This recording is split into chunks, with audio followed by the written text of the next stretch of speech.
जय हिंद दोस्तों। आज हम खान सर के पॉलिटी पीडीएफ का स्पेशल तरीके से रिवीजन करेंगे, जिसमें मुख्य फोकस अनुच्छेद पर होगा।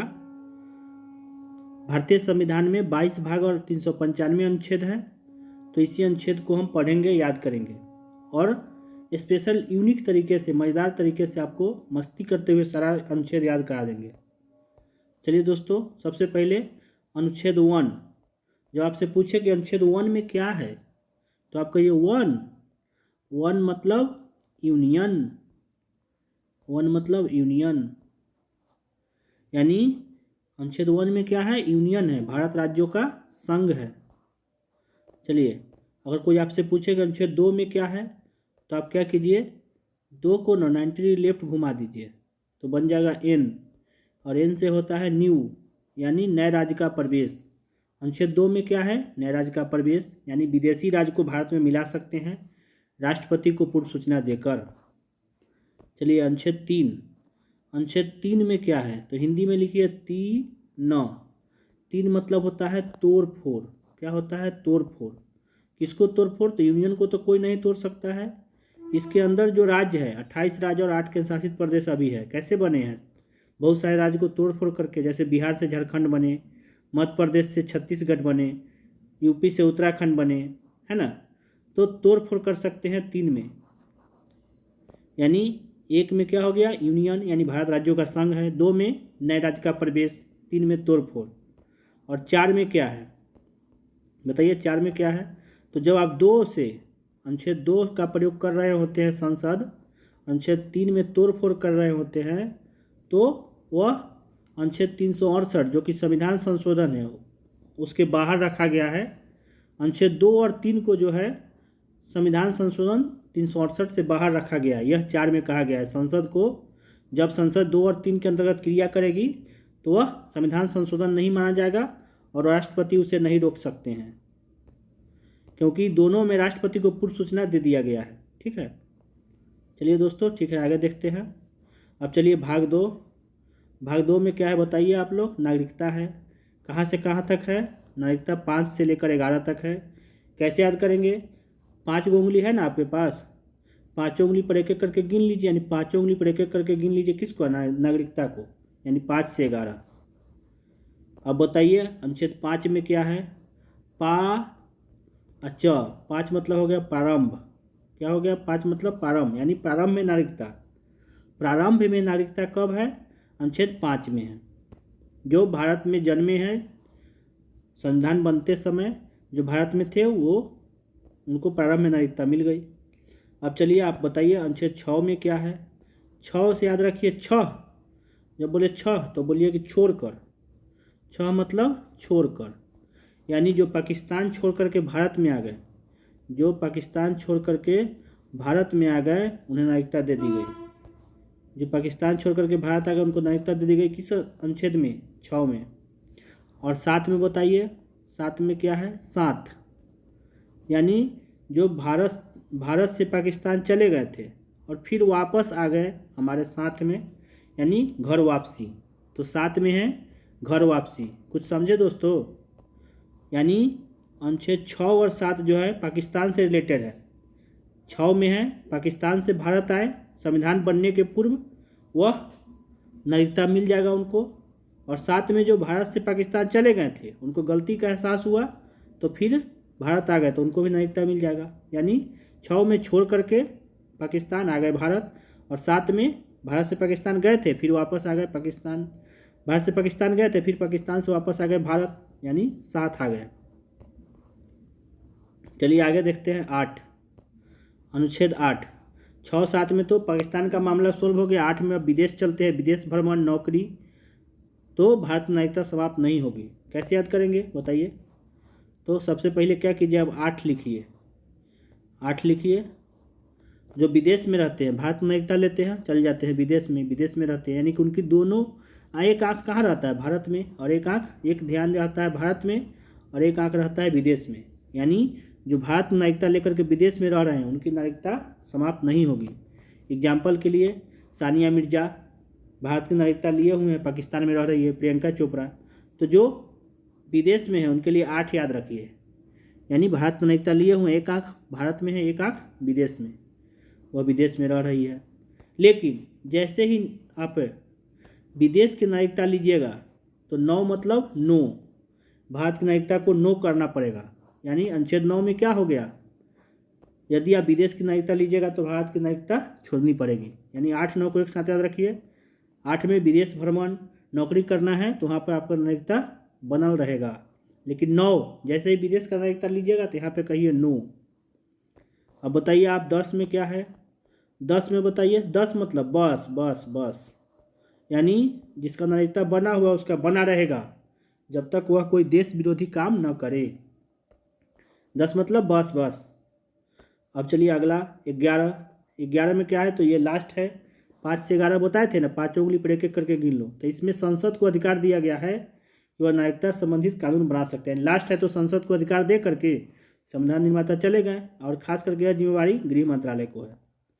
ठीक है, चलिए आगे चलते हैं। अब हम लोग मौलिक अधिकार में प्रवेश कर रहे हैं। मौलिक अधिकार भाग 3 में है, कहाँ से कहाँ तक, 12 से 35 तक। कैसे याद होगा, तो मौलिक अधिकार बहुत इंपॉर्टेंट है, यानी यह सबका बाप है। बा से 12 और प से 35, समझ गए दोस्तों। चलिए तो मौलिक अधिकार समझते हैं। प्रथम 2 आर्टिकल 12 13 जो है, 12 में है परिभाषा, यानी प्रथम आर्टिकल है, तो मौलिक अधिकार जनता को मिलता है और उसे कोई छीन नहीं सकता। छीनने का डर किससे है, राज्य से। राज्य के अंतर्गत केंद्र सरकार, राज्य सरकार, LIC, सुप्रीम कोर्ट, RRB सब आते हैं जो नियम कानून बनाते हैं। तो राज्य जो है जनता से मौलिक अधिकार न छीने, तो पहचान होना चाहिए ना कि राज्य कौन होता है, तो राज्य की परिभाषा हो गया। और छीनेगा तो कौन बचाएगा, तो सुप्रीम कोर्ट बचाएगा। सुप्रीम कोर्ट उस कानून को ख़त्म कर देगा, यानी अल्पीकरण कर देगा। तो आप 12 13 याद कर लीजिए। 12 में क्या है, परिभाषा है, ये 12 होगा। 12 में परिभाषा, यानी प्रथम अनुच्छेद में क्या है, परिभाषा। मौलिक अधिकार के प्रथम अनुच्छेद में परिभाषा, दूसरा अनुच्छेद में यानी राज्य की परिभाषा है। पता चल गया कौन छीनने वाला है, राज्य। तो राज्य छीनेगा तो कौन बचाएगा, सुप्रीम कोर्ट। यानी 13 से याद कर लीजिए, 13 से याद कर लीजिए 13, यानी कोई ऐसा कानून जो मौलिक अधिकार को प्रभावित करता है, उसके विरुद्ध में है, तो सुप्रीम कोर्ट क्या करेगा, उस कानून को ही तोड़ देगा, उसको ख़त्म कर देगा। यानी 13 मतलब तोड़ा, यानी अल्पीकरण। तोड़ने से क्या होगा, कम हो जाएगा, अल्पीकरण। यानी कोई कानून जो है मूल अधिकार को प्रभावित करे तो सुप्रीम कोर्ट क्या करेंगे, उस अधिकार को कम कर देंगे। यानी आपको 12 में परिभाषा हो गया, 13 में अल्पीकरण। चलिए आगे चलते हैं। अब हम लोग मौलिक अधिकार पढ़ेंगे। 12 13 तो उसके बारे में था। अनुच्छेद 14 से लेकर के 18 तक क्या है, समानता का अधिकार। कैसे समानता का अधिकार है, चलिए याद करते हैं। 14 में क्या है बताइए आप, 14 में क्या है। 14 में कौन आए थे, मोदी जी आए थे ना। 14 में कौन आए थे, मोदी जी आए थे। तो मोदी से याद रखिए विधि, यानी विधि के समक्ष सभी समान है और विधियों का समान संरक्षण। 14 में क्या है, विधि के समक्ष सभी समान हैं। 14 में आए थे मोदी जी, तो मोदी से याद रख लिए विधि। 14 में आए थे मोदी जी, तो मोदी से याद रखिए विधि, यानी विधि के समक्ष सभी समान हैं, सभी बराबर है और विधियों का समान संरक्षण। ठीक है। अब चलिए 15 में क्या है, तो कोई आदमी क्या हुआ, इसको बहुत अच्छा फनी तरीके से याद कीजिए कि चौक चौराहे पर कोई आदमी मुंह में पान रख लिया। ठीक, मुंह में पान रख लिया और बोल रहा है चौक चौराहे पे, तुम कौन जाति के हो, कौन धर्म के हो, लगता है तुम्हारा धर्म, तुम मेरा धर्म के नहीं हो। स्त्री लोग पर बुराई करने लगता है, पूछता है तुम बिहार के नहीं हो, तुम्हारा जन्म स्थान अलग है। तो याद रखिए 15 से याद रखिए। 15 से क्या याद रखना है, पान धरा, यानी कि मुंह में पान धर के उल्टा पुल्टा मत बोला, क्योंकि जाति धर्म जन्म स्थान, जाति धर्म जन्म स्थान, लिंग, इस सब पर क्या किया गया है, भेदभाव से मना किया गया है। ठीक। अब चलिए 16 में क्या है, लोक नियोजन, यानी नौकरी में समानता। कैसे याद करेंगे, 16 जो सो लिया, जो बहुत ज़्यादा पढ़ा लिखा नहीं, सो लिया, तो उसको नौकरी नहीं होगा, क्योंकि ज़्यादा सोइएगा 16 तक गेला बेटा, यानी सोइएगा तो आपको नौकरी नहीं होगा। भले ही संविधान में नौकरी में समान अवसर दिया गया है, लेकिन पॉजिटिव डिस्क्रिमिनेशन अच्छी बात है, यानी कुछ वर्गों को आरक्षण दिया गया है, जो पिछड़े हुए हैं उनको उठाया गया है। तो कैसे याद हुआ, 14 में क्या है, मोदी जी आए थे, तो मोदी मतलब विधि, यानी विधि के समक्ष सभी समान है, विधियों का समान संरक्षण। 15 में मुंह में पान रख लिया, अब बोल रहा है जाति क्या है तुम्हारा, धर्म क्या है, लिंग क्या है, कहाँ से जन्मे हो। 16 में 16 तक गेला बेटा, यानी कि नौकरी नहीं होगा, यानी सरकारी नौकरी में समानता दे दिया गया है, लेकिन सोइएगा तो नौकरी नहीं होगा, उसके लिए मेहनत करना होगा। अब चलिए 17 में 17 है ना, लिखिए 17 लिख दिए, तो ये हो गया 7 छुआछूत मत कर, सब लोग 7 यानी 17, 7 यानी अस्पृश्यता के अंत, छुआछूत मत कर। 18, अब मान लीजिए कि कोई जो है आपके घर आ गया, आप ही के घर आकर के आपको कहता है कि तुम खड़ा रहो, हम तुम्हारे कुर्सी पर बैठ जाएंगे। बताइए ये कोई बात हुआ? आप बाबू साहब हैं जो हमारी कुर्सी पर बैठिएगा, हम ठहरा रहेंगे? ऐसा नहीं ना चलेगा। तो वही कहा गया ठहरा, बाबू साहब नहीं चलेगा, यानी कि उपाधियों का अंत हो गया है, कोई यहाँ बाबू साहब नहीं है, यानी कि उपाधि का अंत। तो 18 में क्या है, उपाधियों का अंत। कोई नहीं कहेगा आपके दरवाजे पर आकर के कि हम बड़का बाबू साहब आ गए हैं, तुम खड़ा रहो, हम कुर्सी पर बैठेंगे। बैठना है दोनों आदमी कुर्सी पर बैठिए। तो चलिए, लेकिन इसमें भारत रत्न, पद्म विभूषण यानी और कोई विदेशी उपाधि मिलेगा तो राष्ट्रपति से अनुमति लेकर के रख सकते हैं, ठीक है। तो 14 से 18 फिर रिवीजन कर लीजिए। 14 में बोलिए मोदी जी आए, तो विधि हो गया, विधि के समक्ष सब समान है, विधियों का समान संरक्षण। 15 में पान खा के जाति धर्म लिंग जन्मस्थान के बारे में उल्टा पुल्टा बोलता है तो ये भेदभाव से मना किया गया है। 16 में सोइएगा तो जाइएगा, क्योंकि सोने पर ही नौकरी नहीं मिलेगा, नौकरी में समानता है, समान अवसर है। 17 में 7 यानी अस्पृश्यता का अंत है। 18 में क्या है, 18 बोल दिया, 18 यानी खड़ा रह, तो आप कहिए कि ऐसा नहीं चलेगा, उपाधि का अंत हो चुका है, ठीक है। चलिए हो गया 14 से 18, समानता का अधिकार हो गया खत्म। अब चलिए हम लोग आगे चलते हैं। 19 से 22 क्या है, स्वतंत्रता का अधिकार। 19 में कैसे याद करेंगे, 19 में बोलने की स्वतंत्रता है। देख लीजिए कोई आदमी है, ये माइक है, 1 से बना दीजिए आदमी और 9 से बना दीजिए माइक, यानी बोलने की स्वतंत्रता। दोस्तों 19 में 6 प्रकार की स्वतंत्रता है, पहले 7 था, संपत्ति के अधिकार का भी स्वतंत्रता था, लेकिन वो खत्म हो गया। कैसे याद करेंगे बताइए। देखिए वो कहानी कहते हैं, भगवान बुद्ध है ना, तो जब ज्ञान प्राप्त करके आए तो बोलने लगे, जब बोलने लगे तब बोले ना, तो उससे क्या हुआ, सभा जुट गया, तब क्या हुआ, वो संघ बना लिए, यानी 19 के क में हो गया, 19 के 1 में बोलने की स्वतंत्रता, उसी में प्रेस की स्वतंत्रता हो गया, RTI हो गया, झंडा फहराने का हो गया। उसके बाद 19 के 2 में सभा बनाने का स्वतंत्रता, 19 के 3 में संघ बनाने की स्वतंत्रता। जब संघ बन गया तो प्रचार प्रसार के लिए लोगों को भेज, यानी भ्रमण करने की स्वतंत्रता हो गया, प्रचार प्रसार के लिए लोग चल गए भ्रमण करने। उसमें कुछ लोग जहाँ भ्रमण करने गए ना वहीं बस गए, यानी 19 के 4 में भ्रमण, 19 के 5 में बसने की स्वतंत्रता। बसे ना तो उनको भूख लगा, धन की आवश्यकता महसूस हुआ कि पैसा होगा तभी ना खाएंगे खाना, तो लेकिन ये संपत्ति का अधिकार खत्म हो गया है। तब क्या हुआ, व्यापार व्यवसाय, भूख लगेगा तो व्यापार व्यवसाय कर लिए। तो इसमें 19 में जो है 6 प्रकार की स्वतंत्रता है। बुद्ध भगवान बोले, सभा जुट गया, संघ बना लिए। अब संघ के प्रचार प्रसार के लिए भ्रमण किया लोग, और जहाँ भ्रमण किया अच्छा लगा वहीं बस गया, और बसने के बाद क्या हुआ, व्यापार व्यवसाय कर लिया, भूख लगा तो 19 में हो गया 6 प्रकार की स्वतंत्रता। क्या पहला का बोलने की स्वतंत्रता, RTI प्रेस की स्वतंत्रता। दूसरा में क्या है, सभा बनाने की स्वतंत्रता। तीसरा में संघ बनाने की स्वतंत्रता। चौथा में घूमने की स्वतंत्रता, चौथा में संघ बना दिए, संघ के प्रचार प्रसार के लिए घूमेंगे, और जहाँ घूमेंगे वहीं अच्छा लगा तो बस जाएंगे। पाँचवा तो खत्म हो गया, ये छठा खत्म हो गया है, संपत्ति का अधिकार था, 44वां संविधान संशोधन 1978 द्वारा खत्म हो गया है, ठीक है। और उसके बाद क्या हो गया, अंतिम में हो गया व्यापार व्यवसाय का अधिकार, 7वां। तो छठा खत्म हो गया और 7वां है, यानी कि ये वो खत्म हो गया तो 6 को बचा। चलिए आगे चलते हैं। लेकिन मुख्य रूप से आपको 19 अगर पूछे तो इसको संविधान का रीड बोलते हैं। कैसे याद करेंगे, 1 9, 1 जो है आदमी मान लीजिए, 9 माइक हो गया, यानी बोलने की स्वतंत्रता। अब चलिए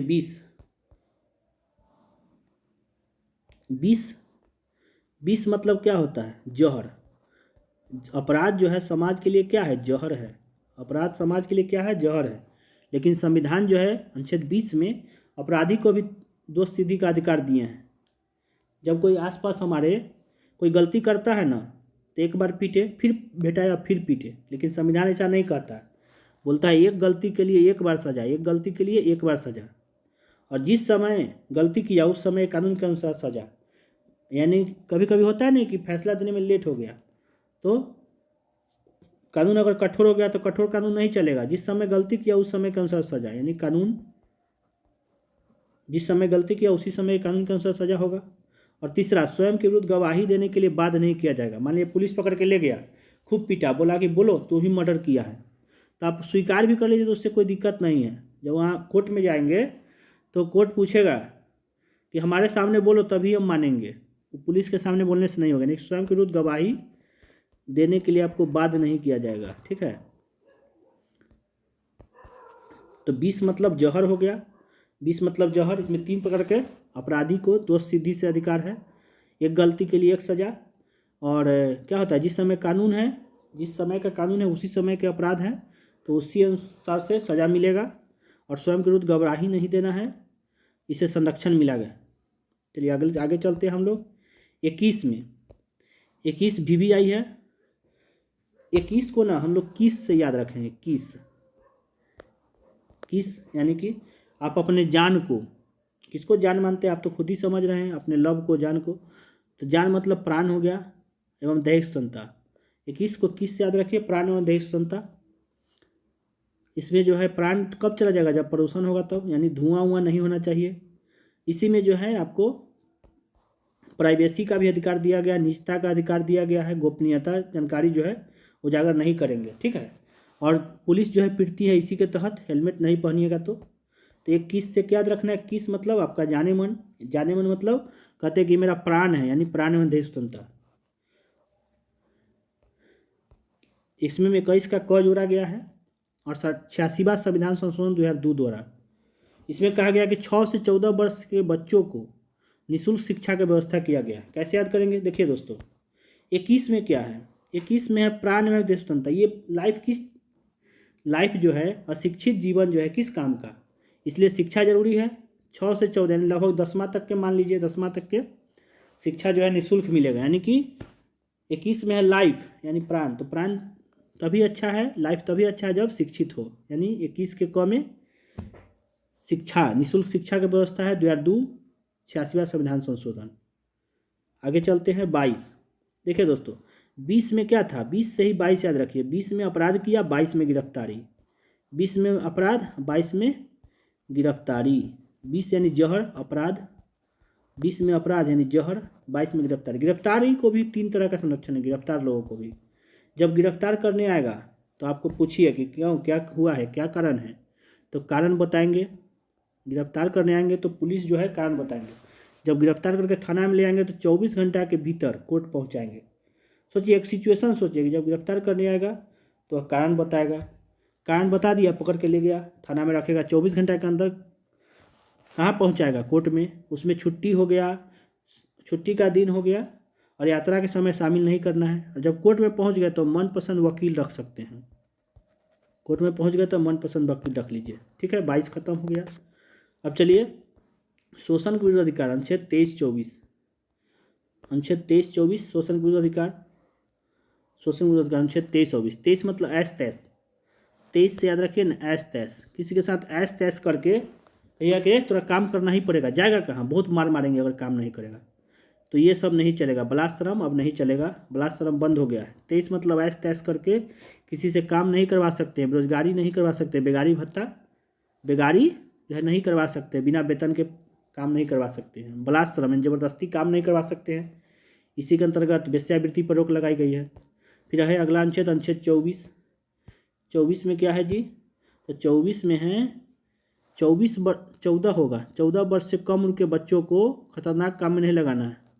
ये तो अच्छा है, तो ईजी भी है। 24 है 14 वर्ष से कम उम्र के बच्चा को खतरनाक काम में नहीं लगाना है, 24 कहता है। इसी को ध्यान में रख करके 21 के क जो बनाया गया था कि 14 वर्ष से छोटा बच्चा को क्या करना है, शिक्षा देना है, निःशुल्क शिक्षा। क्योंकि 14 वर्ष से कम उम्र के बच्चा को खतरनाक काम में नहीं लगाएगा तो अब पढ़ेगा। 86वां संविधान संशोधन 2002 द्वारा जोड़ा गया है। चलिए 23-24 हो गया ना। अब बच्चा बड़ा हो गया है, बच्चा क्या हो गया है, बड़ा हो गया है, अब धर्म समझने लगा है। तो 25 में धार्मिक स्वतंत्रता है, 25 से 28, जिसमें 25-26 जो है 25-26 किसके लिए है? लोगों के लिए, नागरिक के लिए है। और 27-28 किसके लिए है? राज्य के लिए। 27-28 राज्य के लिए, 25-26 लोगों के लिए। 25 जो है अकेला और 26 जो है समूह में। कैसे? तो 25 जो है ना, बच्चा बड़ा हो गया है, धर्म समझने लगा, तो अंतःकरण की स्वतंत्रता।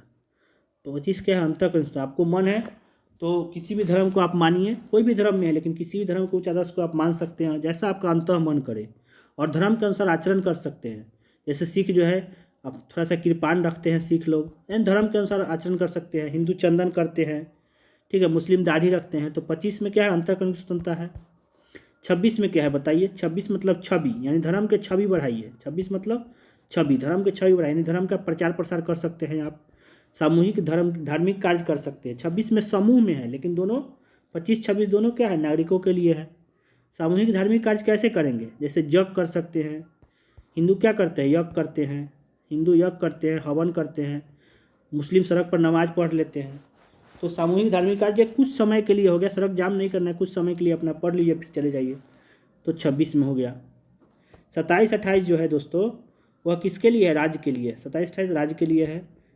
क्या है राज्य के लिए? बहुत अच्छा इसका ट्रिक है। 27 सताओ नहीं, धार्मिक टैक्स लगाओ नहीं। क्या है? 27 सताओ नहीं, धार्मिक टैक्स लगाओ नहीं। यानी 27 में सताना नहीं है, धार्मिक टैक्स लगाना नहीं है, यानी कि धार्मिक कार्य के लिए रखा धन टैक्स पर टैक्स नहीं लगेगा। 28 भी राज्य के लिए है। 28 कहता है कि अठन्नी भी अगर लगा हुआ है, 28 में अठन्नी, 28 में क्या याद रखना है? अठन्नी, अठन्नी। अगर राज्य का पैसा अठन्नी भी लगा हुआ है तो उस स्कूल में धार्मिक शिक्षा नहीं मिलेगा, यानी सरकारी स्कूल में धार्मिक शिक्षा नहीं मिलेगा।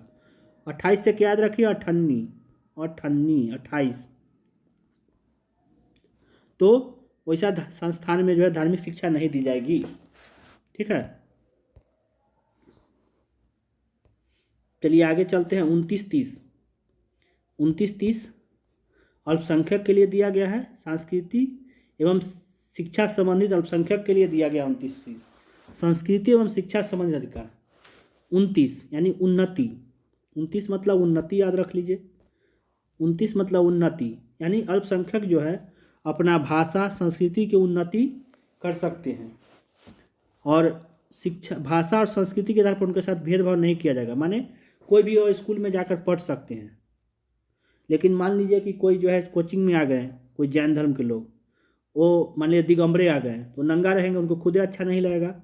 तो इसके लिए कहा गया कि एक काम कीजिए, आपको भाषा और संस्कृति बचाना है, इसलिए आप अलग से क्या कीजिए कि आप अपना संस्था खोल सकते हैं 30 में। यानी 29-30 किसके लिए है? अल्पसंख्यक के लिए है।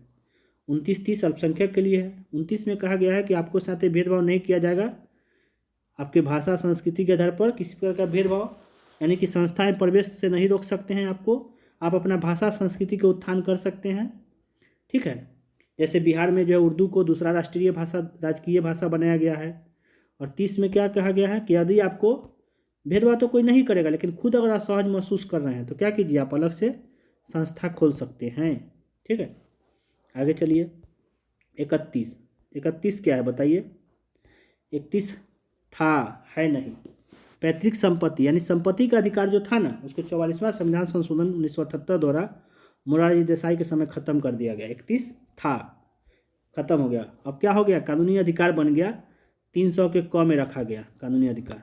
इसका मतलब यह होता है कि पहले जो है ना, मान लीजिए कोई विकास के काम के लिए सड़क उड़क पास करना है तो लोग कहते ज़मीन नहीं देंगे, इसलिए इसको हटा दिया गया मूल अधिकार से और कानूनी अधिकार रख दिया गया। यानी कि राज्य जो है देश के विकास के लिए आपका ज़मीन ले लेगा मुआवजा दे करके, लेकिन कोई दूसरा आदमी नहीं छीन सकता है, जनता का नहीं छीन सकता है।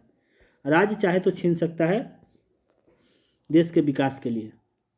अब चलिए दोस्तों आगे चलते हैं। 31 तो ख़त्म हो गया है। 32 क्या है? तो आपका 32 मार के कोई तोड़ देगा, आपका 32 यानी 32 दांत मार के कोई तोड़ देगा तो क्या कराइएगा आप? उपचार कराइएगा। आपका 32 जो है दांत जो है तोड़ देगा तब क्या कराइएगा? उपचार कराइएगा। यानी संवैधानिक उपचार का अधिकार, इसको संविधान निर्माता भीमराव अम्बेडकर ने संविधान की आत्मा कहा है। क्यों कहा है? क्योंकि इसके बिना सारा मौलिक अधिकार बेकार है। इसके बिना सारा मौलिक अधिकार ही बेकार है। इसमें 5 प्रकार का रिट जारी किया गया है। 5 प्रकार का रिट जारी करते हैं। सुप्रीम कोर्ट जो अनुच्छेद 13 के तहत और हाई कोर्ट अनुच्छेद 226 के तहत। कैसे याद करेंगे? 2/26 यानी जैसे आदमी कहता है 26 जनवरी तो आप कहिए 26 फरवरी, रिट जारी हो जाएगा। तो हाई कोर्ट 226, सुप्रीम कोर्ट अनुच्छेद 13, रिट जारी होगा। ये 5 प्रकार का रिट क्या है ये बताइए? 5 प्रकार का रिट है। सबसे पहले बंदी प्रत्यक्षीकरण, बंदी को प्रत्यक्ष करो। बंदी प्रत्यक्षीकरण, बंदी को सशरीर प्रत्यक्ष करो, नाम में ही उसका अर्थ छुपा हुआ है। बंदी प्रत्यक्षीकरण यानी बंदी को प्रत्यक्ष करो, बंदी को प्रत्यक्ष करो, बंदी प्रत्यक्षीकरण। उसके बाद है परमादेश यानी परम आदेश, यानी ऊपर से आदेश आएगा। जब कोई सरकारी कर्मचारी अच्छा से काम नहीं कर रहा है तो ऊपर से आदेश आएगा कि तुम अपना काम क्यों नहीं कर रहे हो जी, करो काम अपना, परम आदेश आ गया। तीसरा अधिकार परीक्षा, अधिकार पूछेगा कि तुम किस अधिकार से काम कर रहे हो। जैसे कोई व्यक्ति जो है अपना अधिकार क्षेत्र से बाहर काम करने लगे तो उसको अधिकार पूछेगा कि तुम्हारा अधिकार क्या है, यह करने के लिए तुम बैठे हो। जैसे मान लीजिए कि टीटी लोग हैं, वो टिकट चेक करते हैं, लेकिन आरपीएफ पूछेगा, आरपीएफ का काम है सुरक्षा देना, तो आरपीएफ कहेंगे कि हमको टिकट दिखा, तो आप कहें नहीं टीटी जी को बुलाइए तब देंगे उनको टिकट, आपका काम नहीं है, आपका अधिकार नहीं है। तो अधिकार परीक्षा हो गया। 3 तरह का हो गया। पहला बंदी प्रत्यक्षीकरण, बंदी को सशरीर प्रत्यक्ष करो, कहाँ पे? 24 घंटा के अंदर में कोर्ट में, क्योंकि अनुच्छेद किसमें कहा गया था? 22 में कहा गया था ना कि 24 घंटा के अंदर जो है क्या करना है, पहुंचाना है। उसके बाद परमादेश, परम आदेश मिलेगा सरकारी कर्मचारी को कि अपना काम कीजिए। अधिकार परीक्षा, अधिकार पूछेगा, अधिकार क्षेत्र से बाहर काम कर रहे हैं तो। 2 गो जो है कोर्ट के लिए प्रतिषेध और उत्प्रेषण, माने कोई ऐसा मामला जो है लोअर कोर्ट जो है, माने कि लोअर कोर्ट जो है हाई कोर्ट कहेगा कि लोअर कोर्ट को कि कोई ऐसा कानून तो कोई ऐसा मतलब कि केस तो नहीं ले लिया हो जो तुम्हारे अधिकार में नहीं है, तो उसको वहीं रोक दो। हाई कोर्ट को कौन कहेगा? Supreme court. जैसे मान लिया अयोध्या मामला था तो हाई कोर्ट ले लिया था केस, उसको फैसला दे रहा था, तो सुप्रीम कोर्ट कहा कि तुम वहीं रोक दो। और जब ये प्रतिषेध को ऊपर उठा लिया जाता है, यानी कि ऊपर वाला कोर्ट ले लेगा, लोअर कोर्ट का हाई कोर्ट, हाई कोर्ट का सुप्रीम कोर्ट, तो उत्प्रेषण हो जाएगा। यानी कि यहाँ पर कोई मामला रुक गया तो हो गया प्रतिषेध, प्रतिषेध, ठीक है। और मामला को ऊपर उठा लिया गया तो हो गया उत्प्रेषण। ऊपरी न्यायालय जो है निचली न्यायालय से अपना केस ले लेता है। जैसे कि अयोध्या मामला जो है सुप्रीम कोर्ट ले लिया कि भाई देश का मामला है, बहुत बड़ा इशू है, इसलिए दे दीजिए, हम फैसला देंगे। चलिए आगे चलते हैं। 3-3 यानी 33 कैसे याद करेंगे? 3 मतलब तोड़ फोड़ होता ही है, इसमें 2 को 3 लगवाएंगे। तोड़ तोड़, तोड़ तोड़ मतलब किसको तोड़ तोड़? मौलिक अधिकार जो है कम कर दीजिए, किसको? तो जो सेना के लोग हैं, सेना भी ऐसे भी याद कर सकते हैं, 3 गो सेना है तो सेना के लोगों को जो है हमारे जितना मौलिक अधिकार नहीं है, क्योंकि देश की सुरक्षा का बात है ना। तो राष्ट्रीय सुरक्षा के लिए सेना, मीडिया और गुप्तचर को, मीडिया भी उल्टा पुल्टा खबर ना छाप दे, उनको भी ऐसा बात कहा गया कि माने खबर कुछ और है, उल्टा पुल्टा छाप दे तो उससे भी दिक्कत है। गुप्तचर को भी उतना नहीं मिलता है, गुप्तचर को तो कितना बार होता है कि बेचारे मर जाते हैं गुप्त बात पता लगाने में, उनको पहचान तक नहीं मिलती, कोई बोलता भी नहीं है। तो ये हो गया, तीनों को मौलिक अधिकार कम मिले हैं। तो 3-3 मतलब तोड़ तोड़ यानी कम कर दिया गया, ठीक है। 34 में चलिए, बहुत अच्छा है 34। 33, 34, 35 ऐसे भी बहुत कम पूछता है, लेकिन याद कर लीजिए 33 में हो गया कम कर देना। किसको कम करना है? 3-3 यानी तोड़ तोड़, तो कम कर दिया सेना, मीडिया और किसको? जो गुप्तचर संस्था है। चलिए गुप्तचर लोगों को। 34 में क्या है? 3 और 4 है। सेना कितने हैं? 3 है, यानी सेना का कानून जो है ना चारों तरफ लगेगा। सेना का कानून कहाँ लगेगा? चारों तरफ, 3-4। सेना का कानून देश के चारों तरफ लगेगा, यानी कि सेना का कानून देश के चारों तरफ लगेगा। इसी के तहत मार्शल लॉ वगैरह आते हैं। अब चलिए 35 किस में आ गया? 35 में। 35 में क्या है जी बताइए? 35 में ये देखिए, जो भाग 3 में जो मौलिक अधिकार थे, कितने मौलिक अधिकार थे? पहले 7 थे, अब हो गए 6। क्या क्या अधिकार है? समानता का अधिकार, स्वतंत्रता का अधिकार, शोषण के विरुद्ध अधिकार, धार्मिक स्वतंत्रता का अधिकार, शिक्षा एवं संस्कृति का अधिकार, संपत्ति का अधिकार, संवैधानिक उपचार का अधिकार। 7 थे, लेकिन संपत्ति का अधिकार खत्म हो गया 44वां संविधान संशोधन 1978 द्वारा, तो खत्म हो गया, अब तो 6 बचे। और यानी कि 35 में जो है ना मूल अधिकार को प्रभावी बनाने के उपाय किए गए। अंतिम अनुच्छेद है ना, तो उसमें संसद का कुछ न कुछ रहता ही है जनरली। पहला, दूसरा, तीसरा, तीनों भाग में देख रहे हैं आप कि संसद जो है मूल अधिकार को प्रभावी बनाने के तरीके सोच सकते हैं। इसी में आपको 35 का ए जो है वो जम्मू कश्मीर से रिलेटेड है, 35 का ए, ठीक है। तो आज के लिए इतना ही। जय हिंद, जय भारत।